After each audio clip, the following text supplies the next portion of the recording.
Around 2005/2006, my first dip into the scene kid aesthetic actually came through skateboarding. During my skateboarder phase, I was inspired by Baker, Zero, and foundation skaters like Jim Greco, Chris Cole, and Corey Duffel, who always had the tightest jeans.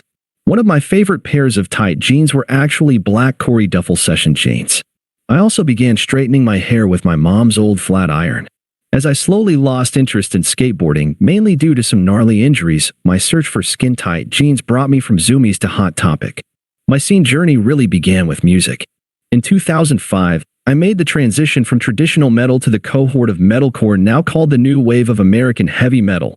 Bands like Killswitch Engage, As I Lay Dying, Trivium, Lamb of God, Atreyu, Bullet for My Valentine.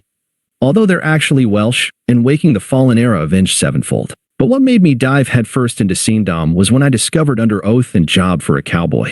Under Oath and Job for a Cowboy were the daddy bands when I joined the scene, and for good reason. Both sounded so fresh, intense, and chaotic despite having very different styles. Okay, I didn't really discover them. You see, my friend group consisted of my friends and their siblings, who were a few years older. And their older siblings introduced us to both bands. Although I wonder if they still would have if they'd known we'd get so obsessed that I'm talking about the scene almost 2 decades later. Under Oath became the template for so many of the scene's post-hardcore and metalcore bands like The Devil Wears Prada and Attack Attack, who themselves kicked off a wave of bands heavily influenced by them. As for Job for a Cowboy, their contributions to the scene were legendary. That iconic logo, their ornately designed merch that paved the way for all those neon cartoon monster shirts, the Doom EP, and kicking off the endless wave of Myspace deathcore bands. Even though they actively distanced themselves from their Doom sound and original scene fans later on, we thank you for your service, Job for a Cowboy.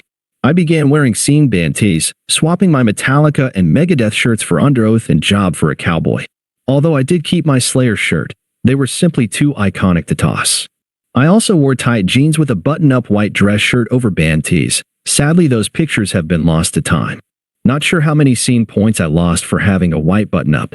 Entombment of a Machine was the song on my profile page for months, and I had taken to obsessively designing my profile to reflect all of the deathcore I just discovered. Since I don't have pictures saved, I'll describe it as best as I can.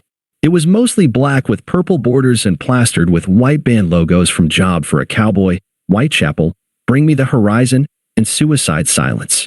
I always kept bands in my top 8 to avoid creating drama with my friends, and I pretended not to notice when I wasn't included in theirs. But don't worry, I didn't forgive, and I didn't forget. JK, but no, seriously. Did I make some embarrassing status updates during this time period? Yes. Am I glad I deleted them before they could be archived by the Wayback Machine? Also yes.